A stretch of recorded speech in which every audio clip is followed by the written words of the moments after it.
Okay, now to an update on the I-5 bridge project between Portland and Vancouver. It has been a month of ups and downs for the Interstate Bridge Replacement Project, or IBR. It got a big win when the U.S. Coast Guard agreed to allow a fixed span design, which means no more waiting for bridge lifts. But that came just days after a newly released 98-page document revealed the cost of the project may be now as high as $13.6 billion. And right now, only $5.5 billion in funding is lined up. The new cost estimates that's raising eyebrows came out through a public records request, a fact which is not sitting well with members of the Oregon Transportation Commission who grilled IBR leaders last week. We're not getting our information from you.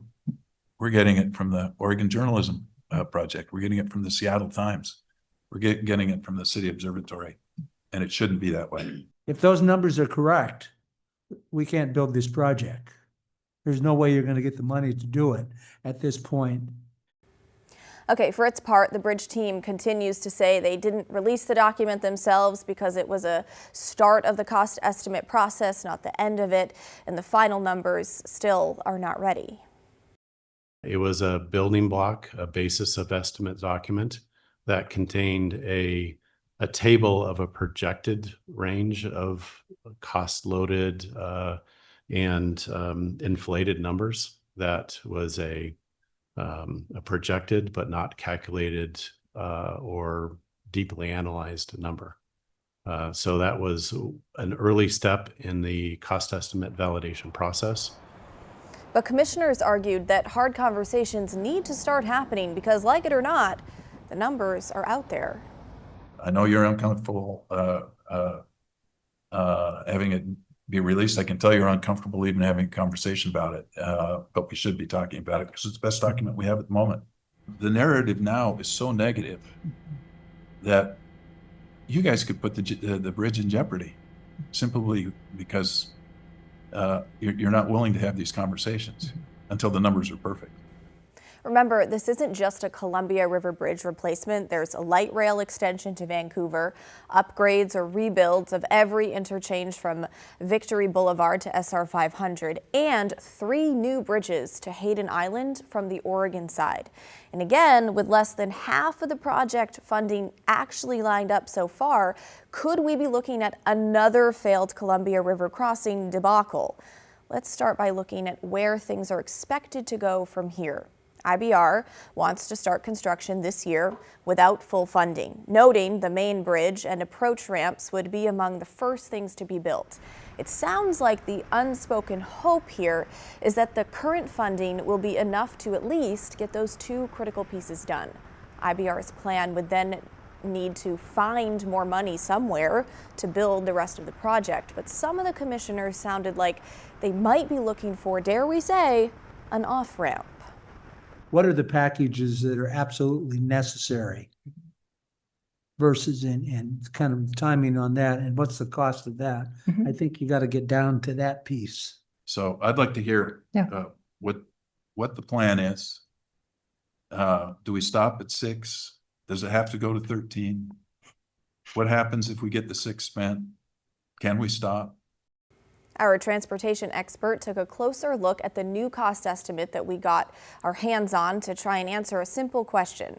How did the price tag go from around $6 billion to nearly $14 billion?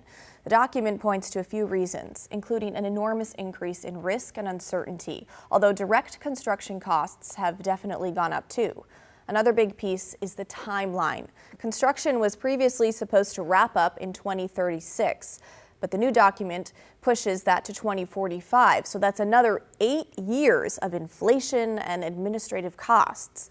There was also a design change. The $6 billion estimate a few years ago was based on 1 bridge with 2 decks, but that was later ruled out as impractical. The new document uses a more expensive design for twin bridges. The document includes a price list for each of the project's 29 construction packages.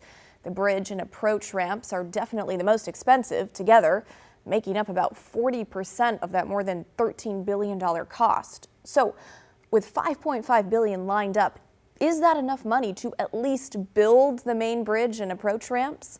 The document includes a tentative construction schedule, so we can sort of map this out. But take this all with a grain of salt, as numbers could change as the financial picture becomes more clear. The main bridge construction would start in 2028, followed by several other pieces relating to light rail and freeway upgrades. If you add up the listed prices for those pieces, you get around $4.3 billion. That leaves $1.2 billion left over at most. Next would be the approach ramp work, which would start in late 2030. That package costs $2.6 billion, so it's not looking great. There is a partial lifeline, though. The project is still in the running for one more federal grant that could add another $1 billion. If that even happens, then maybe IBR could fill the remaining gap by scrounging up a bit more from tolls. Don't forget, those are coming. Or the state legislatures. There are just too many unknowns at this point, though, to say for sure. But the picture thus far of the project is far from pretty. The official cost estimate from the IBR team is now expected sometime in March.